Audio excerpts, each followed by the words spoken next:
I'll be speaking about the first two, which are precious human birth and impermanence. And Cathy will follow up with the second two.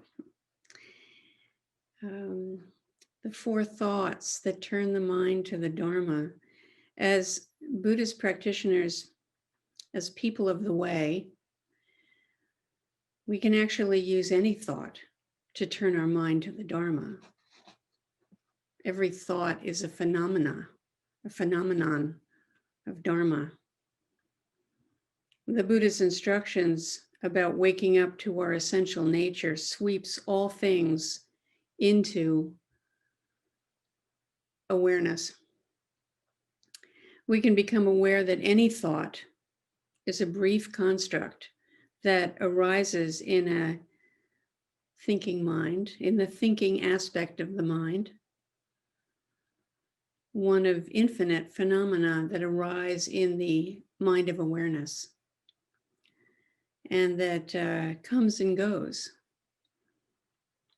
Where does it go? Where does this thought go? It goes on to another thought and leads to another thought, and on and on and on. The continuity of thought leaves us with the impression of self, separate from all other selves. To most of you, the impermanence of a thought is obvious as soon as we take a closer look at our mind stream. Thoughts come unbidden. So when we work with the four thoughts, we bring back into our concern four different aspects, four different conditions. And the first is this precious human birth. This precious human birth. Precious because it is rare, it's prized, it's priceless, it's dear. We may not always feel grateful for our life, especially when it becomes grueling or painful, tedious, overwhelming in some way. And when we're swamped by the poisons of samsara. We all know this. This is one of the part of the condition that brings us to the Dharma. So this thought about our precious human birth can help us to remember the way, the Buddha way, and to contemplate how remarkable this life is. This first thought of precious human birth. And as a koan, it frees us immediately. When we think precious human birth, we are immediately opening the Dharma view. To contemplate the significance of this thought, consider the image that the Buddha used to illustrate how rare and remarkable it is to be born human. Most of you know this image. So imagine, he said, an old blind turtle who lives in the bottom of the 7 oceans and who surfaces once every century for air. Floating randomly around the seas, there's a golden yolk. And as often as the blind turtle at the bottom of the ocean happens to raise his head through the neck hole of this yolk, when he comes up for his breath once every century, that's the likelihood of being born in the form of a human. So that's an ancient image for the remarkable situation that we find ourselves in. A modern researcher quantified for us using a statistical analysis of this, which I thought was kind of brilliant. The same likelihood, how remarkable it is to be born a human. He calculated the odds of your parents meeting, given the sheer volume of humans on Earth, at the time that they met. And then he considered the chances of them having a child. And because that wasn't enough, he also factored in the odds of your ancestors meeting and came up with the odds being 1 in 400 trillion. Or in other words, the odds that you exist at all is basically 0. So this is a wonderful thought. It's a fertile thought. It brings us to pause and consider. So we can appreciate our life as a wonder. The rarity of being born a human. We could have been born not at all. Or as a turtle, as that turtle.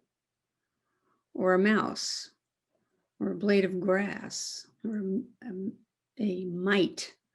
Or a worm. Or a single amoeba.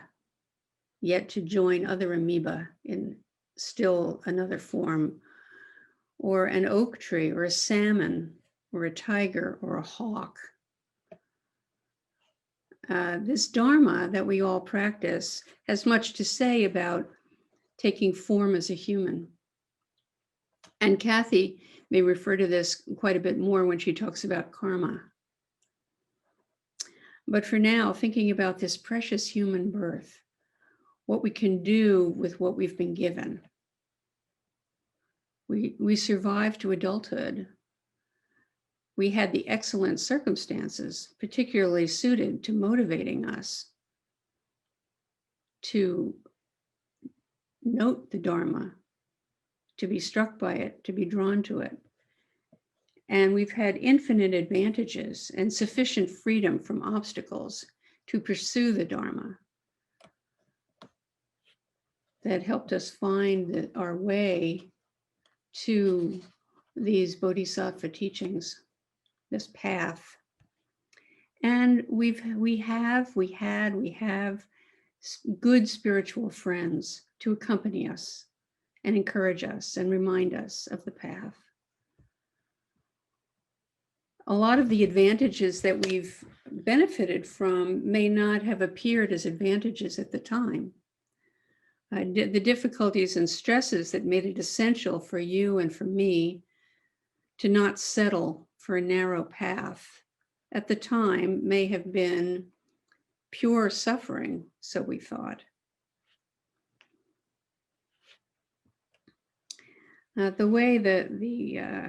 way guides us and teaches us out of all of that to strengthen, to be aware of bodhicitta, to awaken to bodhicitta. And this path is wide and steep and becomes steeper the further along we go in many ways. But it brings vigor and to the vow and the energy of awakening for the sake of all beings. So how do we use this precious human life? How do you use this rare opportunity? How do you bring it alive in your ordinary everyday life? That's what we're all challenged by in our life of practice. How do we use it? Well, infinitely, every which way. So walking this morning on a wide gravelly path, I came across a long worm. It was about 8 inches long, right in the middle of this path. And immediately I could feel how painful the gravel was on its very thin, tender skin. And so I reached down and gently picked the worm up and placed it on the grassy verge, which was cool and soft and moist. And I was filled with this great sense of well-being. And I thought about this talk and how I could, as a human being, benefit this little worm and then be aware of the sweetness of the moment that together we had in this life.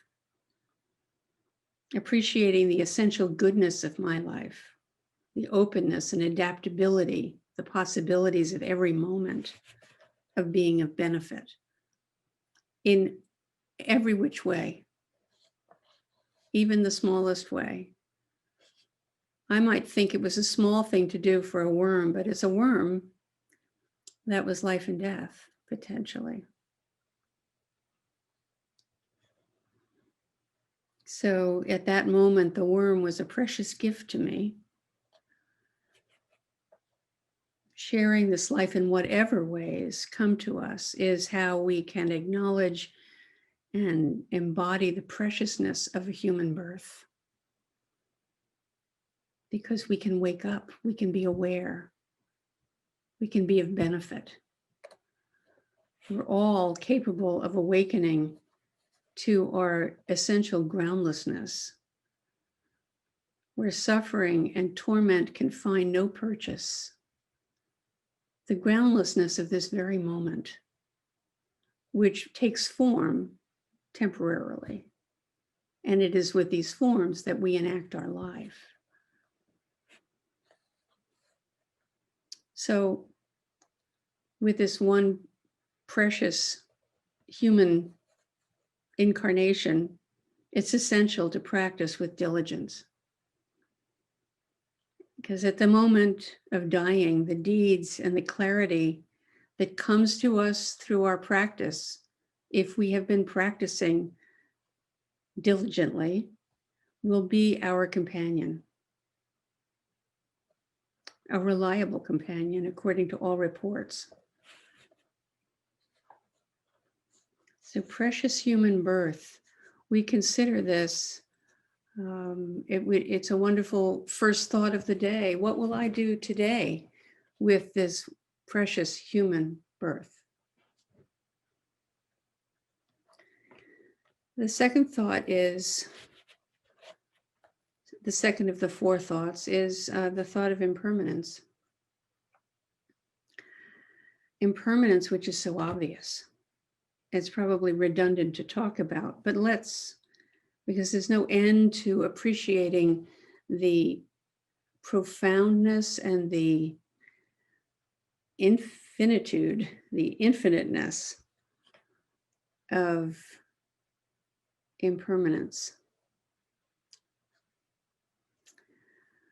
The weather, the seasons, the minutes and the hours of the days and nights, each breath, our flesh body, all material things change. They're made,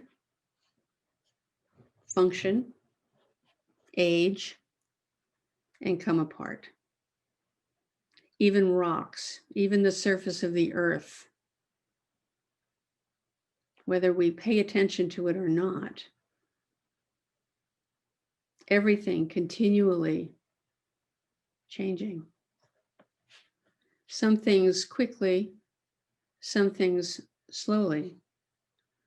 We may not notice, but that has more to do with our point of view and our awareness than it does with the impermanence of things, the impermanence of all forms. So impermanence can be really encouraging, being aware of impermanence and remembering it when we're having a hard time. When we think, oh, this too shall pass, that can be very encouraging and helpful and stabilizing. But it also can be discouraging when we're enjoying ourselves. To remember that all things change. We call this the suffering of change. It's one of the forms of suffering. All things change.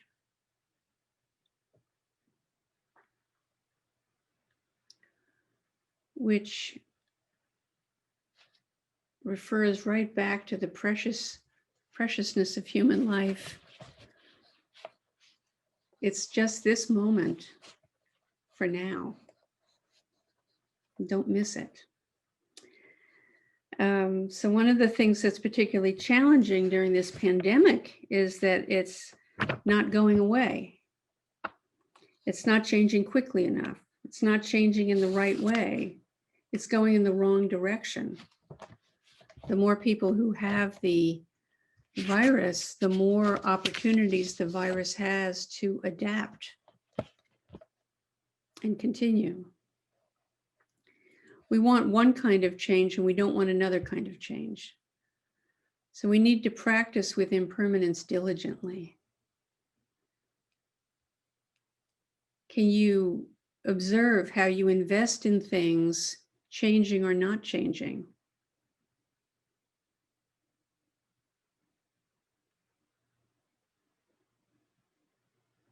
What's changing right now? Every aspect of our life is infused with change. This is a wonderful daily practice to use, is to observe it unfolding before our very eyes and under our very hands, every activity, every moment, moment by moment.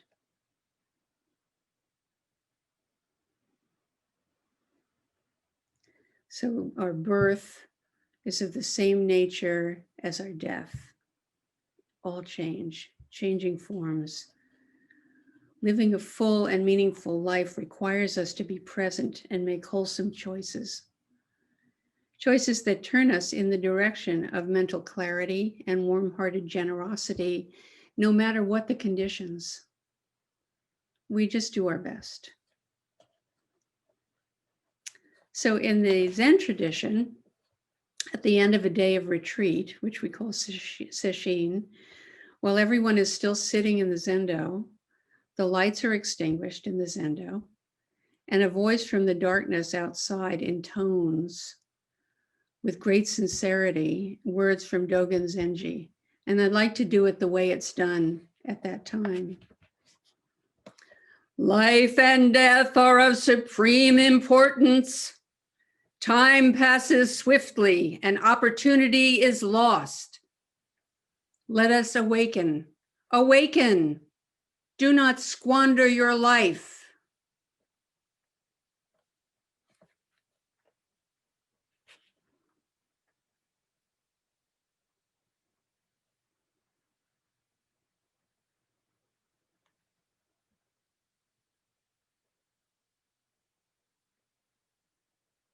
This is the gift of Dharma awakening, is to fully realize this and take advantage of it. The chant comes at the end of a day of intensive practice as people are being sent off to sleep. And we're reminded to pay attention at all times and not to be careless, even with preparation for bed, even with getting into bed, even with sleep, being aware in sleep. There is sleep yoga to be practiced. Awareness in our dreams and of our dreams as part of our life. Maybe 8 hours of our life every day is lived in dream. And then we waken to dream. We waken in dream. And during any one of those moments, we could breathe our last. So we're urged not to squander this precious human opportunity to awaken, to be present in this life, all of it, and use it well. We've been given an extraordinary opportunity to benefit the Dharma and to benefit all beings who appear in this realm with us. May we all use the energy and the gifts of our fleeting and precious human life to benefit all of life. Now we can settle into a few more minutes of meditation. Using this admonition. We'll continue. I want to thank Mushin for her wonderful and also on impermanence. And from the Tibetan tradition, these 4 thoughts are considered really the most important contemplations that can be done throughout a lifetime of practice. So they're never to be put aside. They're never to be abandoned. but reflected on and personalized over and over again. The power of these four thoughts is to make them personally relevant, to look at your life and see, where do these show up in my own life? Where is the truth of these four thoughts? And if we bring an attentiveness to our life, we can see them over and over, revealing themselves to us. And through our keeping our eyes open to the truth of these four thoughts, keeps us inspired in the path. So it's just kind of a way to turn our minds towards the Dharma and keep one foot in step of the other. Just keep walking on the path. So anytime we feel particularly uninspired by our practice, I encourage you to go back to these four thoughts. And reflect on them again and again, deepening and deepening your understanding and the way that they relate to your life. So they're extremely powerful. And then the other thing I'd like to start with is, yes, an acknowledgement of the difficulties of 2020. Unprecedented suffering on so many levels. And I don't think we're out of the woods, as Mushin said, not only with the virus, but economically. But I also want you to hold a few views. The first view is that the confidence that we can create a better future by being attentive to the present. So that each one of us, our first kind of priority should be working with our own minds in this life.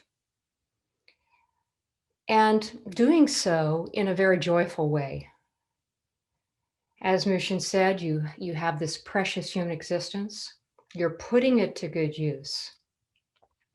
So there has to be some level of joy there and some level of actually feeling grateful to past lives. You have created the causes and conditions in past lives to move you in a positive direction in this life. And you are creating the causes and conditions for future lives to continue that journey. So have no doubt that you will reach the end of that journey.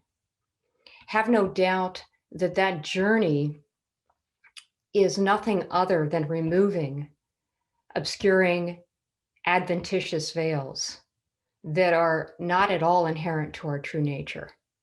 So we should always reflect and recall that our very essence is awakened.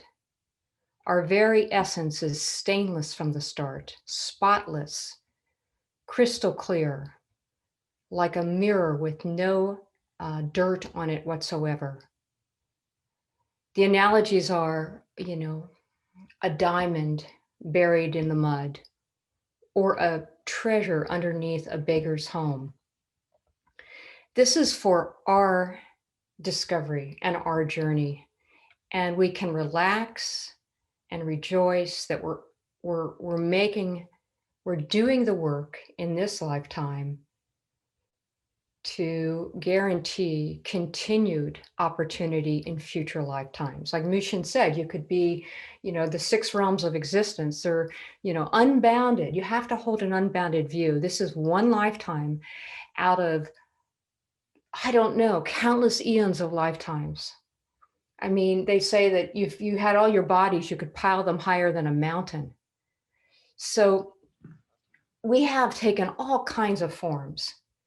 We have had all kinds of incarnations. And so we have to hold the view that it's our responsibility now that we have the opportunity, that we have the Dharma, that we are inspired, that we know our basic nature is good,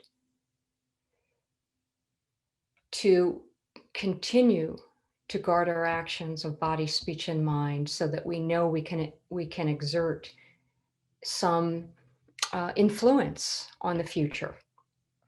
So it's a moment to moment, but it's also a lifetime of work. But that work can be joyous. It can be relaxed. It can be a dance. It can be one filled and imbued with a sense of confidence in our own good nature and and so when these limiting thoughts come up, when these slips into saying things that are afflictive, that's just say to yourself, okay, little self, I see you're still there. This is not who I truly am. This is just this little play thing, that's coming out. And yes, it has deep consequences. But you know what? I'm going to hold you with love and compassion, and we're going to eventually get to a place where you no longer need to rear your head, that you're no longer actually a veil in my being. We'll do it gently, we'll do it progressively, or we'll do it immediately. However it occurs, it will occur. So we're not stuck, and we never have been. So let's go from that perspective, first of all. So at the beginning of the year, this is a beautiful opportunity, and I'd like our Zoom host to put up my first contemplation, which is the fourfold proper effort. So Untetsu, if you could project that on the screen. Not that one, next one.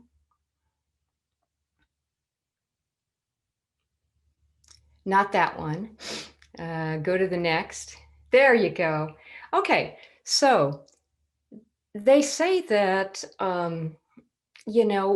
while we have this life, we have come in with a karmic inheritance.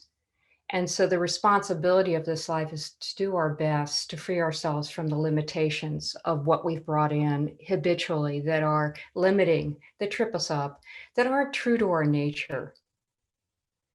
So as we begin this new year, let's look at this fourfold proper effort. And the first one is turning your mind towards virtuous actions that you have not begun. So we won't spend a lot of time with this. I just wanted to introduce it to you. You can do it on your own.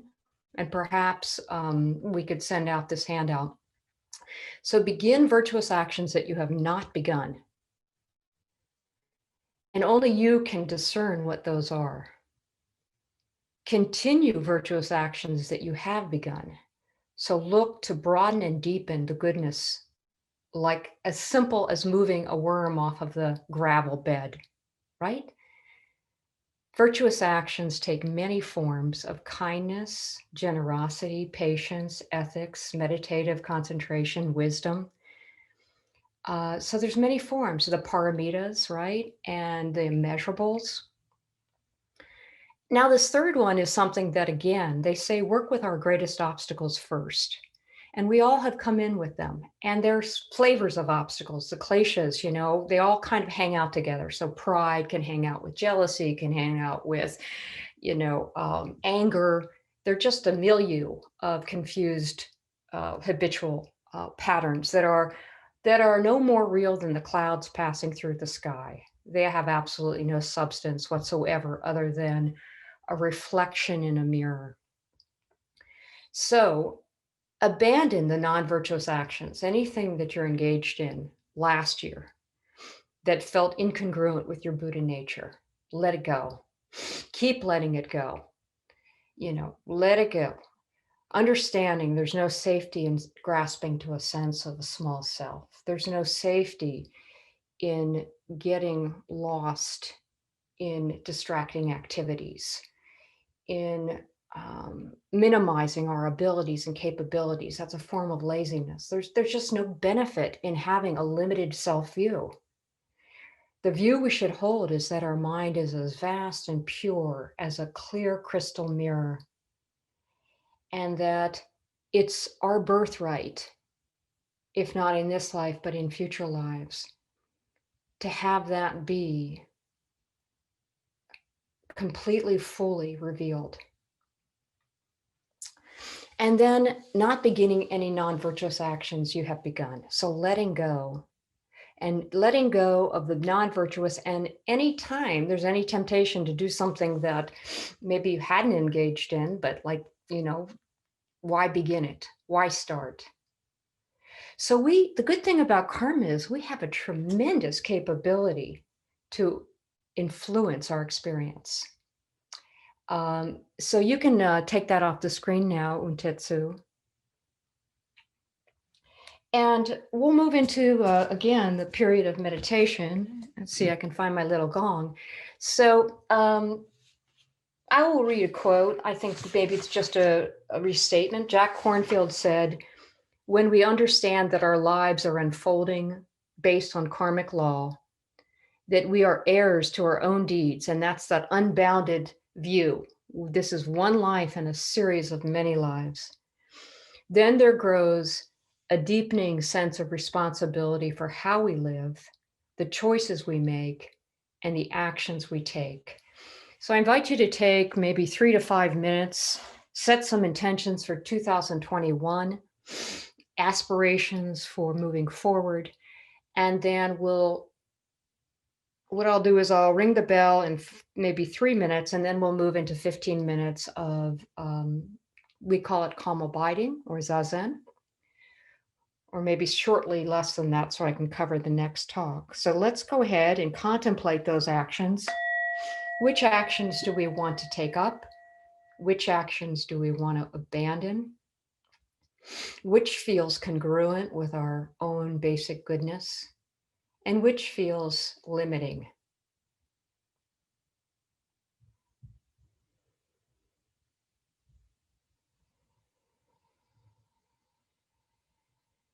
This is like a vision quest. How do we want 2021?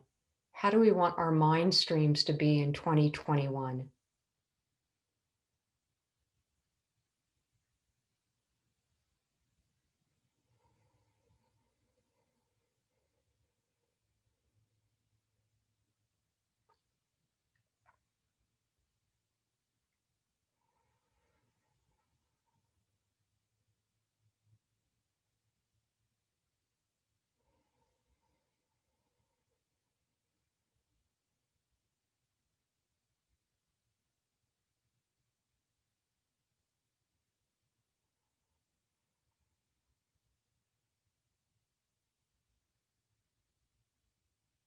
So when we contemplate, we actually think about this situation. Mull it over in your mind.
Now end that with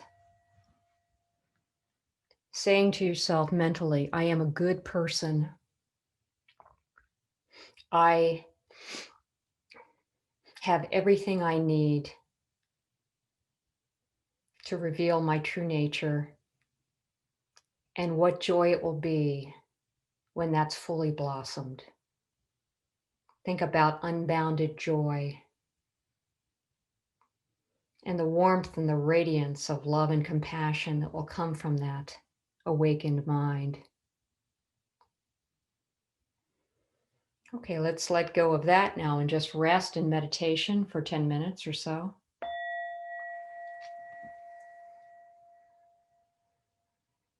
Completely let go of any conceptualization.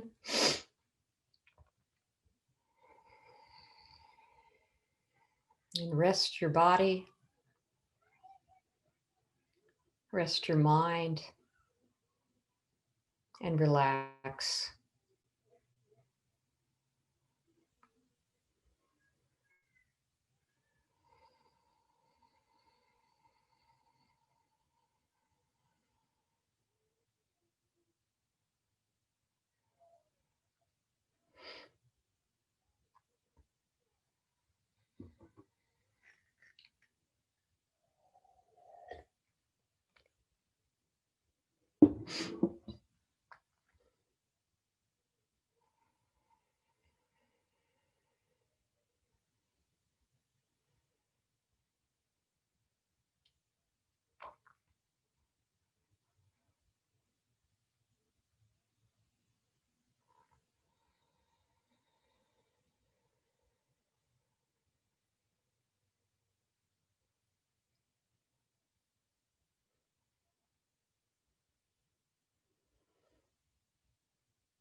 So in our tradition, we do short sessions and repeat them frequently rather than longer sessions. So generally 10 minutes, 15 minutes max.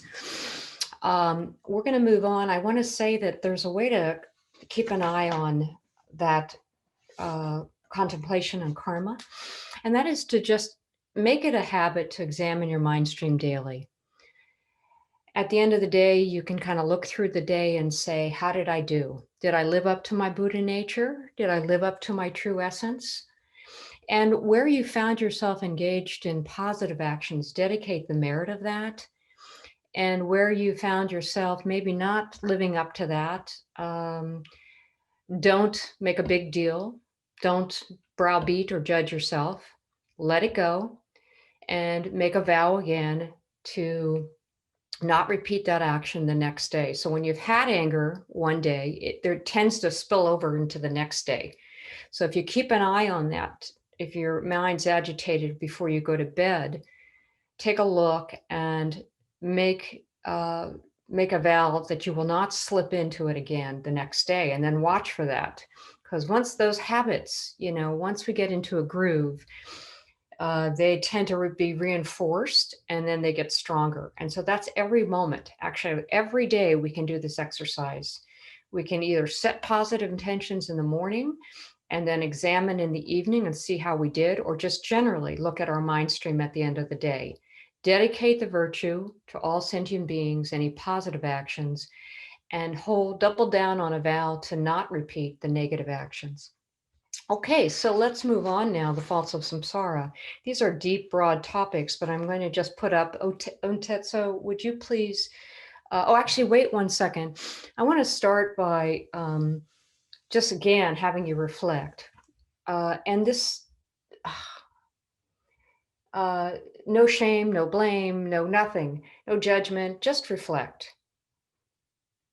So in this life, look back and see at what mayhem has arisen, what pain has arisen from attachment to a sense of self and ego. So just take a moment and just kind of look. Like I can look at many painful experiences, primarily earlier in my life, but also they still occur.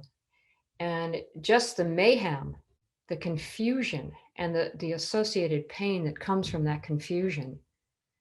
I mean, it should make us feel kind of sick without the judgment, but just the sense of, ugh, greasy meal, right? They call it like a den of snakes or a fire pit, right? We want to get the hell out of that. And it's just like, oh man, I don't want to repeat that. I don't want to go back there. That was too difficult, very painful. So just take a moment to just think about our own lives without judgment and think about how the lack of awareness has resulted in difficulty in the past. And come to some sense of certainty about, I don't want to repeat that. I don't want to go there.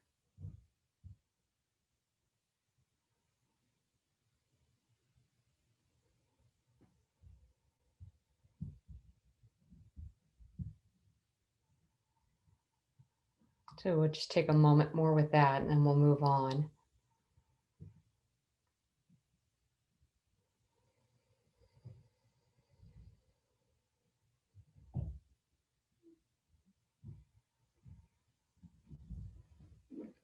Okay, now Untetsu, you can put up the quote, ho.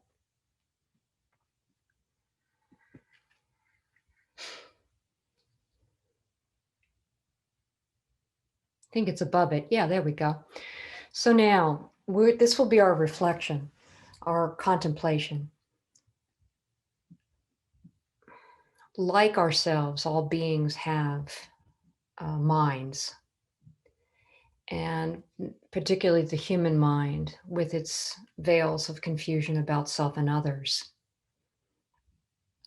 So this quote, we can think about this like myself, the ways I've suffered.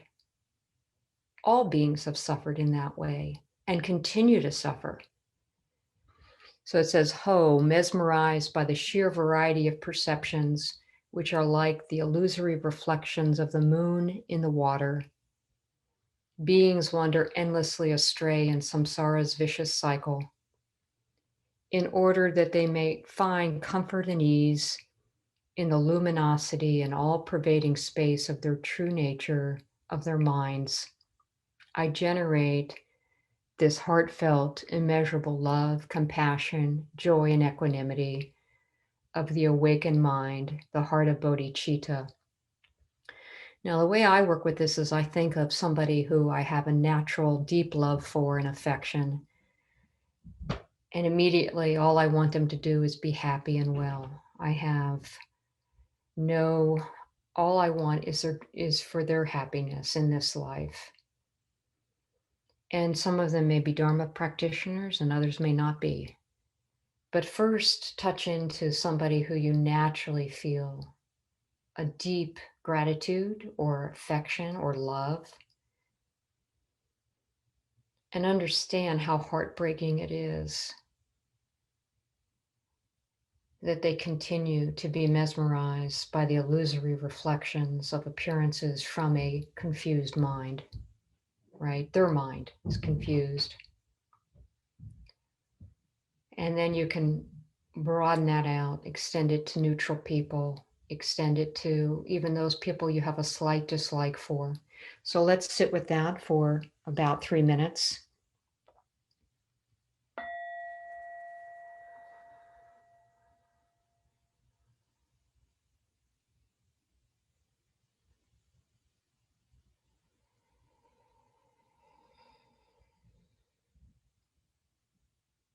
Think about how unnecessary and heartbreaking it is.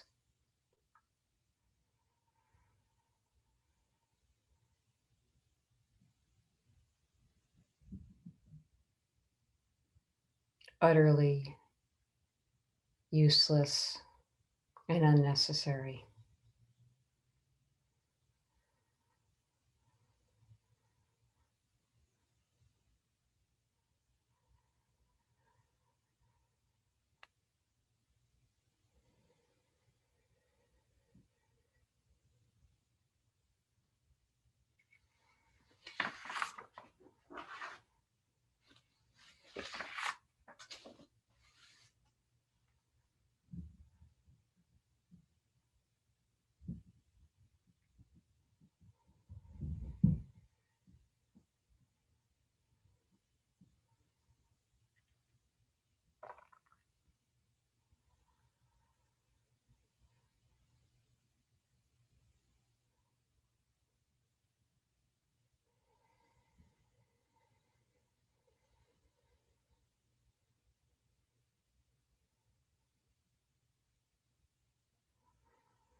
Now,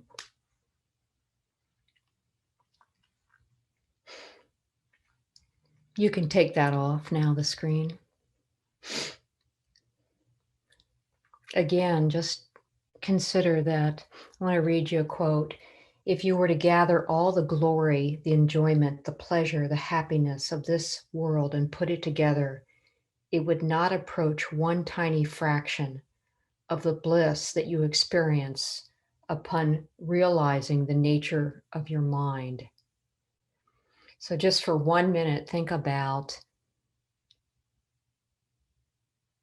absolute conviction that the ultimate happiness, the ultimate bliss is beyond compare to temporary pleasures of samsara. And hold a sense of not only do I vow to work towards revealing that, but I want to bring every single being with me to that state. So just a minute or two.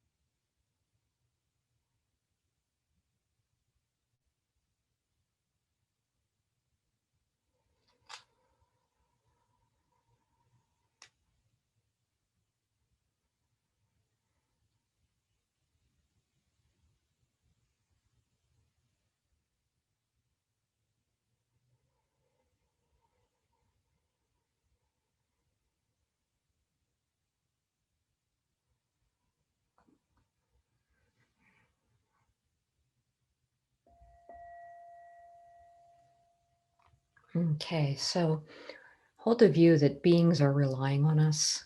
Okay, all of our kind, sentient mothers, grandmothers, they are relying on us. We don't want to let them down. We must do what we can since we have the path and we have the aspiration and the ability to not only free ourselves, but to work to free them so that not only will we have lasting bliss, so will they. It's really our responsibility to do what we can. Now for our meditation, we'll sit for 10 minutes and I'm just going to read a quote from the great Dzogchen master No Ken. Rest in natural great peace, this exhausted mind, beaten helpless by karma and neurotic thoughts, like the relentless fury of the pounding waves. In the infinite ocean of samsara, rest in natural great peace. So we'll sit for 10 minutes, maybe slightly under so we can dedicate the merit.